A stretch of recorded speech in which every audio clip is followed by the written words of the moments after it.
It was on Friday night. I was finishing the last deliveries that I worked for. I was headed to the bar that I would usually go to every night to grab a glass of wine. I noticed there was a new bar that had recently opened, a kilometer away from the usual bar, so I decided to try it out. When I arrived and pushed the entrance door, I noticed something very weird. There were only 5 people inside, and they were all dressed in Halloween costumes, like vampire, ghost, werewolf, witch, and black magician. I felt really uncomfortable because I was the only ordinary person there, and also because Halloween was over 2 days ago. I was still awkwardly standing there blocking the entrance when all of a sudden, all the people started staring at me as if I had done something terribly wrong. I made my move and walked over to the bartender. The bartender looked almost like a real executioner. He asked me rudely in a gruff voice, "What do you want to sacrifice, blood or flesh?" Well, that creeped the hell out of me, but I thought this was his way of taking a Halloween order of alcohol. So I requested to him, "1 glass of blood, please." He turned around, grabbed a wine bottle, and poured it into a wine glass. Later, he opened a drawer and took out a black satanic pentagram necklace. He dipped the necklace 3 times while muttering something into my drink. To my surprise, the wine turned black in color, and he placed the glass on the table and told me to drink it in 1 shot. I was really thirsty at that moment, so I took the glass and drank it completely. It was quite strong, and my vision was slowly starting to blur. I paid the bartender and left the bar immediately. While I was walking, I started to feel dizzy, and my vision was worsening. I wasn't focused on where I was going, as my mind was in a vision of all the faces of all the people I saw in that bar, maniacally laughing and giggling at me. All of a sudden, I had already arrived home during my vision. At first, I was relieved, but when I closed the door behind me and turned around, I knew that I was in the wrong house. It was completely abandoned, cold, gloomy, and barely lit with the rays of moonlight. I tried to open the door, but it was totally locked. Right when I was going to run into the door to break it, I heard the upper wooden ceiling was creaking, as if someone was up there walking slowly, step by step. I was really afraid as I had no weapon to protect myself.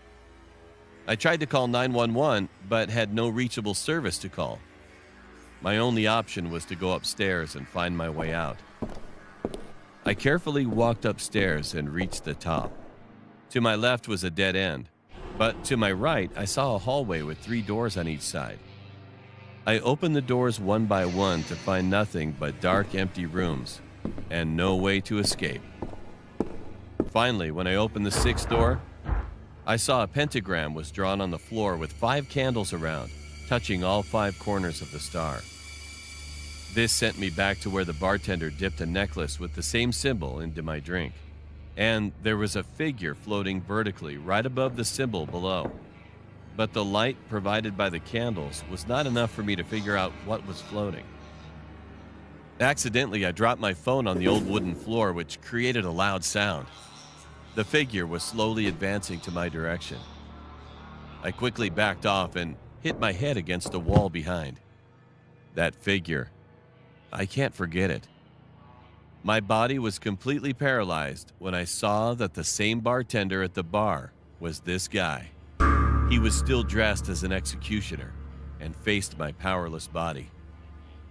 To make matters worse, the doors of the empty room started opening on their own, one by one, and out came all of the 5 people I saw at the bar. They were all laughing at me to the point I passed out. Then I heard silence. Then I woke up and realized that I was in a hospital. I asked one of the nurses what was going on. She told me that a group of teenagers saw me walking out of the forest and then walking to the abandoned house.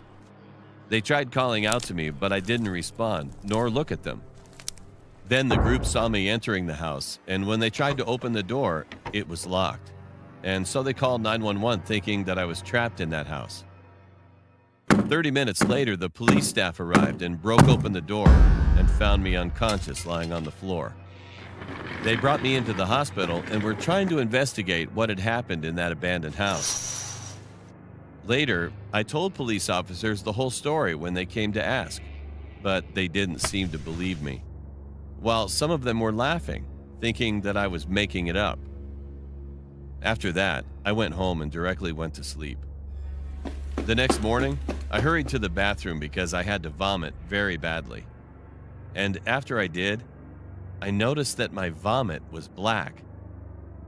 To forget things, I tried taking a cold shower, and when I was showering, I felt a sharp sting on my back.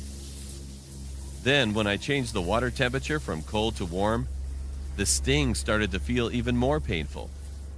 I turned back with my head, barely making it to see behind. Then I was shocked for life.